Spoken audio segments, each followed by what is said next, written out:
Senhoras e senhores, ambiciosa e corajosas são as duas mais importantes questões que vamos tratar aqui nessa noite de posse que reúne os parlamentares do setor produtivo nacional e empresários. Vice-presidente, uma boa mistura de causa e de efeito.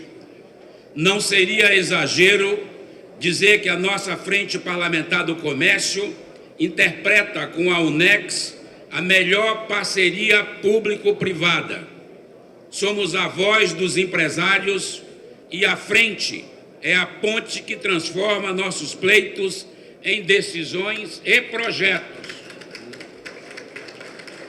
Portanto, é uma honra estar presidindo a UNEX, nesse momento em que o país se transforma e busca seu ponto de equilíbrio, que começa com a reforma da Previdência.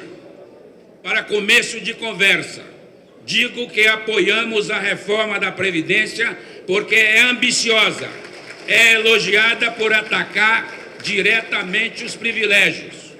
Cabe a nós, nesse momento, comemorar com todos vocês na nossa prestação de contas esse momento que o Brasil vive do liberalismo, um momento de felicidade, um momento de esperança, um momento auspicioso. Nós aprovamos também, liderados pelos colegas deputados e senadores aqui, o nosso cadastro positivo. Esse cadastro positivo vai dar também um alento muito bom à sociedade, no sentido de nós debatermos o que nós temos de mais sério hoje, que são as taxas de juros, o custo do capital. Mas aprovamos nesta semana também, talvez a maior revolução, senhor vice-presidente, líder, a empresa simples de crédito. Agradecer aos colegas deputados, aos colegas senadores. Essa empresa simples de crédito vai fazer uma revolução no país. Essa empresa simples de crédito diz o seguinte: é a regulamentação da agiotagem. Não, é a liberdade de que cada um tenha o seu capital e queira emprestá-lo da forma que acha melhor, as taxas que acha melhor. Acreditem, como foi a Lei Geral da Micro e Pequena Empresa para o país, a empresa simples de crédito também será um sucesso em muito curto prazo. Parabéns, Efraim, pela frente, parabéns, Jorge, obrigado pela presença, senhor vice-presidente, um abraço carinhoso a todos vocês, e em nome do SEBRAE, felicidades, muito obrigado. Nós estamos vivendo um momento muito especial no Brasil. A política mudou, e quando ela mudou, nos deu a possibilidade de mudar também o país. Quando eu falo mudar o país, é fazer com que aquelas reformas tão ansiadas, aquelas mudanças tão esperadas possam ser concretizadas. Eu estava escutando aqui o Meles falar e ele pincelou esse sonho que é um sonho coletivo de um país desburocratizado, de um país moderno, de um país que permita aos seus filhos, aos seus empreendedores, que eles tenham condição de empreender, de fazer valer o seu esforço. Eu tenho como mantra, e acredito no que falo, Efraim, e a sua responsabilidade é muito grande, de que o empreendedor nesse país é um herói, porque apesar de tudo ele persiste, ele é resiliente, ele continua de sol a sol, saindo da sua residência e acreditando que vai vencer, que vai ultrapassar os obstáculos que lhe são colocados pela frente, pelo próprio Estado, pelos órgãos de regulação, que encaram o empreendedor não como alguém que gera empregos, mas como um predador que precisa ser vencido, que precisa ser ultrapassado. Como se ganhar dinheiro, como se ter sucesso na vida, como se gerar empregos fosse crime. Não, é um galardão. Não, é um mérito. E por ser um mérito tem que ser apoiado, tem que ser acariciado pelo Estado brasileiro. E é dessa forma que este governo se comporta.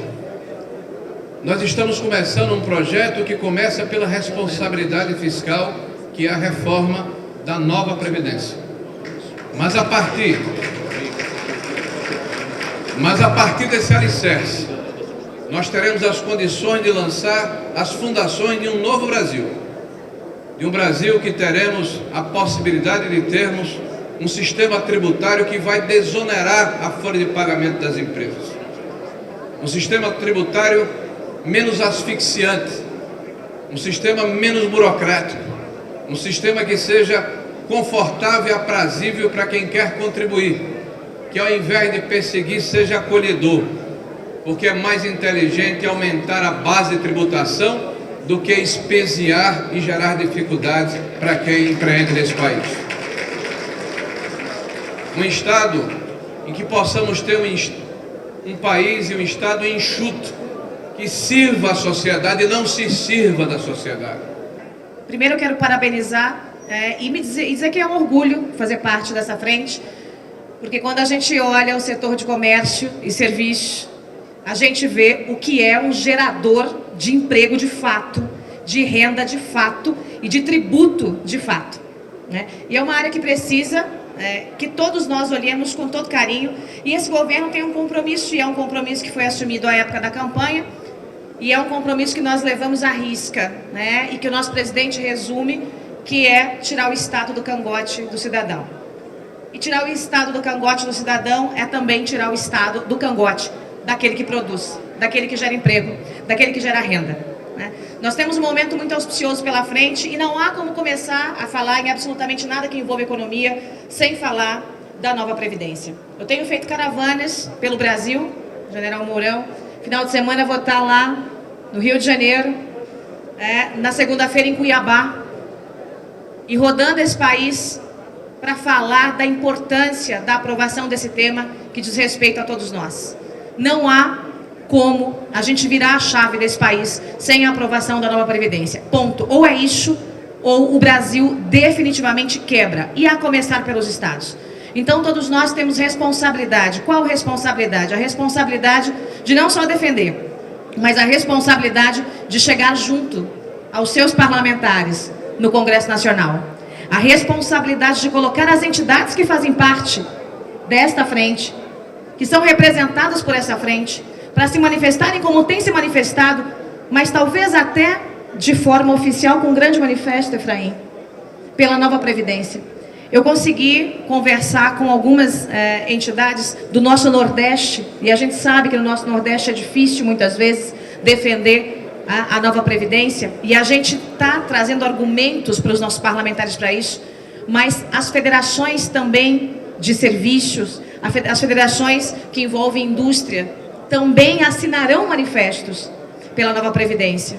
Então, senhores, ontem um empresário conhecido de todos nós, o Luciano Hang, fez ali, usou uma figura de linguagem para dizer que só há independência, e eu tenho dito isso, com a nova Previdência. E ele disse, Previdência ou morte, fazendo uma alusão aí à nossa independência de verdade. Em 2022, o Brasil completa 200 anos de independência. E eu quero independência de verdade. Eu quero independência de verdade. E para a gente ter essa independência de verdade, com liberdade de verdade, que é o que essa frente defende, nós temos que começar pelo maior gol de todos os tempos do passado recente, que é a aprovação desse texto, que é um texto do nosso governo, que vai ter a digital do Congresso, mas que vai fazer diferença na vida de cada cidadão brasileiro. Então, senhores, eu conto com todos vocês, e mais uma vez, parabéns a todos e muito obrigada. Está aqui vários deputados, amigos, que encararam esse desafio, porque tudo tem uma história. Esse não é o primeiro ato, esse não é o primeiro passo. Essa caminhada começou há muito tempo atrás, desde o mandato passado. E agora nós resolvemos fazer com a Frente Parlamentar do Comércio, Serviço e Empreendedorismo aquilo que a sociedade fez com o parlamento. Uma mescla interessantíssima de experiência e de novas ideias, do oxigênio e o frescor de vários deputados e deputadas que estão chegando, aliado a nomes consolidados do parlamento, para que a gente consiga dar rumo a um Brasil que quer voltar a crescer, resgatar o rumo do desenvolvimento e recuperar os empregos perdidos. Porque eu vi aqui, numa fala, e que se repete, Joyce, e me deixe complementar, porque se alardeia muito que se não fizermos a Previdência, o Brasil vai quebrar. Mas vai quebrar para quem? Para o empresário? Para o parlamentar? Para o agente político? Para a elite do serviço público? Pode até ser, porque para muita gente o Brasil já quebrou. Para aquele jovem que está lá na periferia, que não tem condições de ter o fardamento para ir na sua escola, o Brasil já quebrou. Para uma mãe que com um filho doente nos braços procura um PSF que está fechado porque a prefeitura não consegue ter mais dinheiro para colocar o médico, o Brasil já quebrou.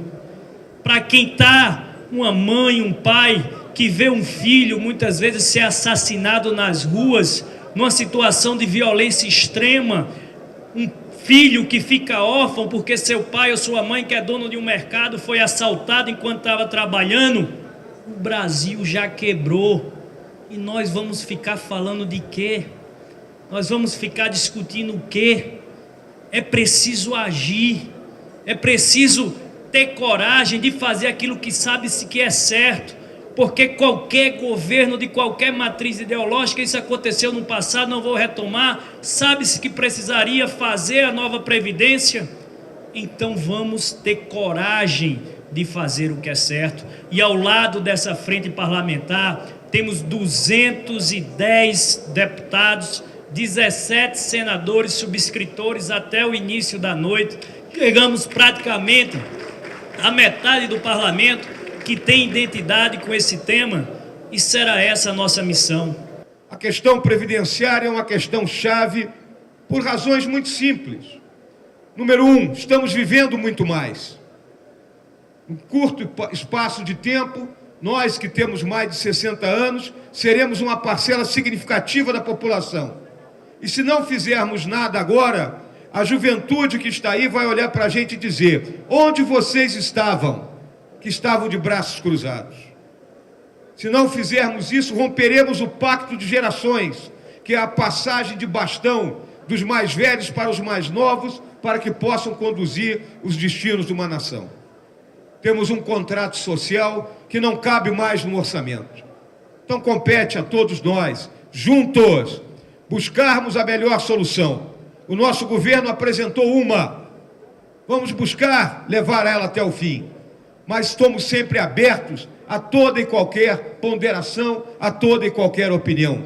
Temos que estar juntos nisso aí. Executivo, Legislativo e Judiciário. Temos uma responsabilidade muito grande, principalmente nós que fomos eleitos em outubro do ano passado, pela esmagadora maioria da população, para que mudássemos o rumo do país.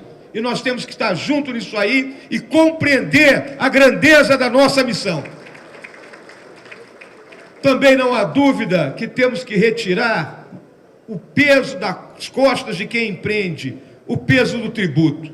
O setor de comércio e serviço é o setor que mais produz, é o setor que mais emprega, é o setor que mais contribui com o PIB e é o que mais paga imposto. O Rogério foi muito claro aqui. Temos que reorganizar o nosso sistema. Ele é caótico. E temos que universalizar a base e reduzir as alíquotas. São nossas tarefas. São tarefas duras do curto prazo, para que no longo prazo o nosso país verdadeiramente se liberte dessas amarras e seja aquilo que sonhamos, a grande civilização ao sul do Equador. Meu abraço fraterno a todos e sucesso, e vamos junto!